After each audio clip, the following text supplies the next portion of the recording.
Phật là đạo giác ngộ và giải thoát.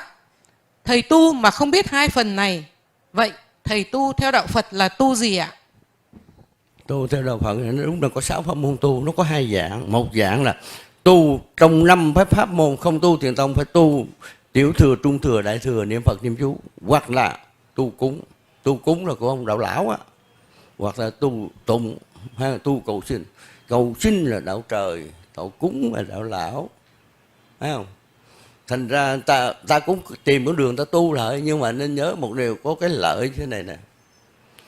Sở dĩ mà ta cúng tụng là vì giáo hội Phật giáo nó đã từng nó tuyên bố đạo Phật có 84 pháp môn tu, 84.000 pháp môn tu, thì tu cái gì cũng đúng hết, không ai bắt lỗi được không hết.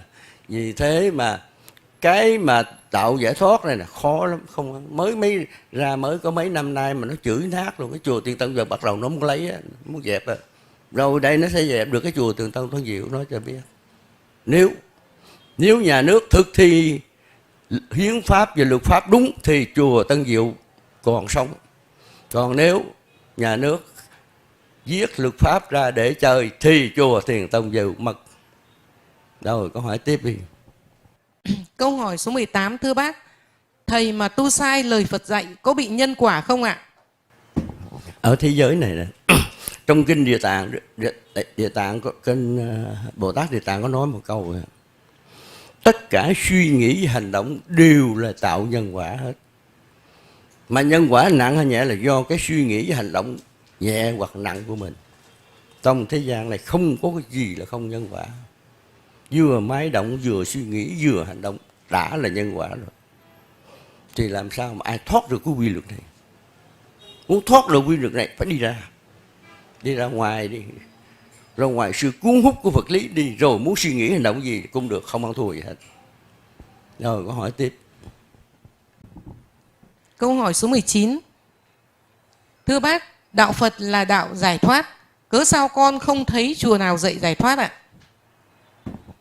Bây giờ con suy nghĩ, ở Việt Nam 18.600 ngôi chùa, có cái chùa nào không cúng không?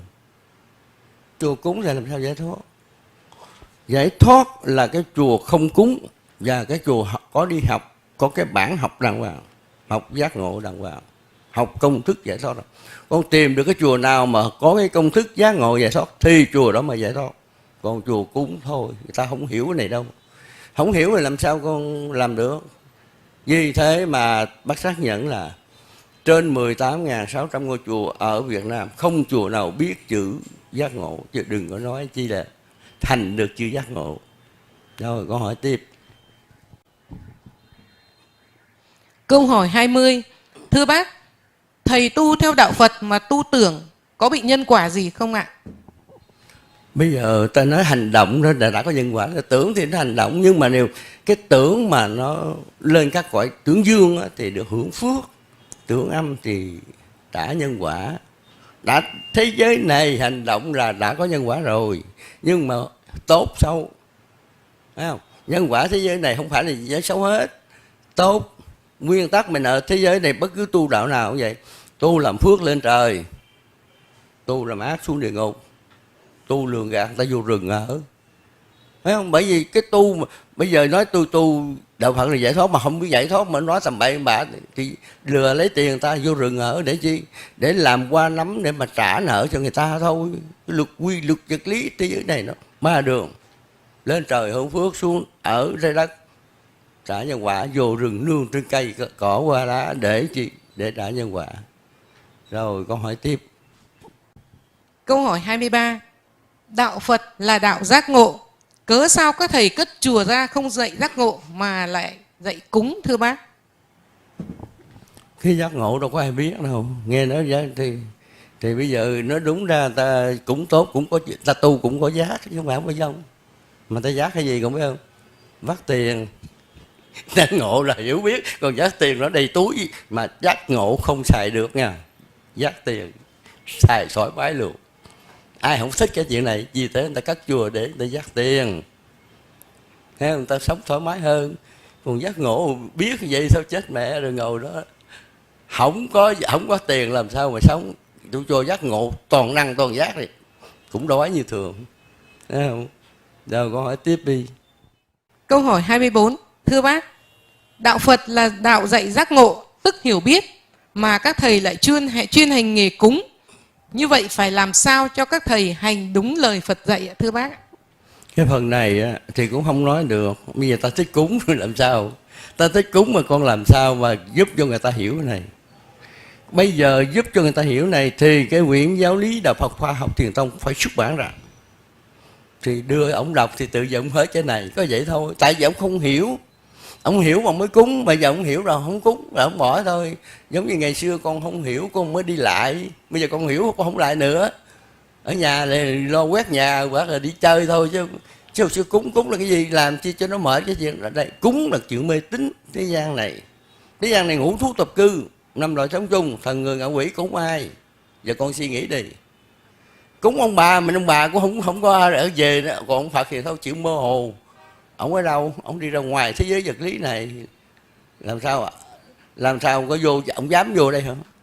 Ở đây mà ông dạy cái ông nói về giác ngộ, mình chửi cái ông phổ biến giác ngộ, ông chết luôn nè. Ông dám vô đây cuộc chết với ông đó.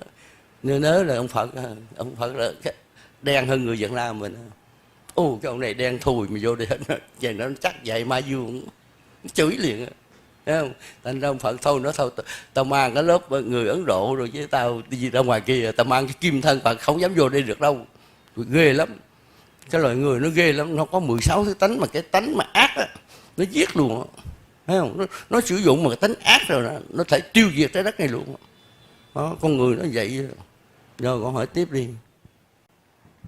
Câu hỏi 24. Thưa bác, thầy tu theo đạo Phật là phải tu giống nhau, cớ sao mỗi thầy tổ chức tu một kiểu vậy thưa bác?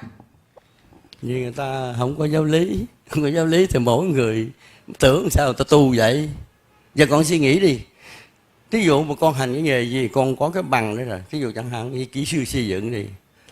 Ví dụ còn có cái bằng đó thì cũng cắt cái nhà 10 người đó, cái công thức y nhau.